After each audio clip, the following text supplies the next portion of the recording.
पुणे ते अक्कलकोट प्रवास. रात्रीची वेळ, एक निर्जन रस्ता आणि एकटा प्रवास करणारा तरुण. पण त्याला माहीत नव्हते की आजचा सामना होणार आहे अशुभ शक्तीशी. कधी कधी आपल्या जीवनामध्ये असे प्रसंग येतात जे केवळ चमत्कार बदलू शकतात. भय, संकट आणि स्वामी समर्थांची कृपा या सगळ्यांचा अनुभव घ्यायचा असेल तर ही कथा शेवटपर्यंत नक्की पहा. स्वागत आहे तुमचं माझ्या देवाच्या पावलोकना या भक्तिमय आणि अद्भुत कथा सांगणाऱ्या यूट्यूब चॅनलवरती. येथे तुम्हाला मिळतील स्वामी समर्थांचे अद्भुत चमत्कार, भक्तांनी सत्य अनुभव, भयकथा ज्या थरारून टाकते, पण शेवटी स्वामी समर्थांच्या कृपेने मार्ग मिळेलच. चला तर मग सुरू करूया आजच्या रहस्यमय कथाला. रात्रीची वेळ, गड्यात 11 वाजून गेले होते. आकाशात पूर्णचंद्र असला तरी वातावरण एक अनामिक भीती दाटली होती.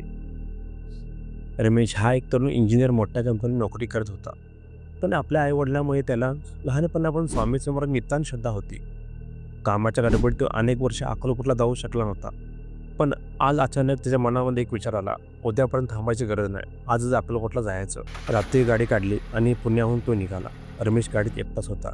हायवे पार केल्यानंतर अक्कलकोट दिशेने एकाच रस्ता लागला. रस्त्यावर होते टिमटिमणारा देवाचा उजेड आणि गाडी वाजणारा हलक्या स्वरातील भजनाचे सूर. पण जसं तो पुढे जात होता तसतसे वातावरण बदलू लागले आणि अचानक रस्त्यावरती एक डोक्यासारखे पडलं आलं. गाडीचा हेडलाईट चालू असूनही पुढे स्पष्ट दिसत नव्हतं.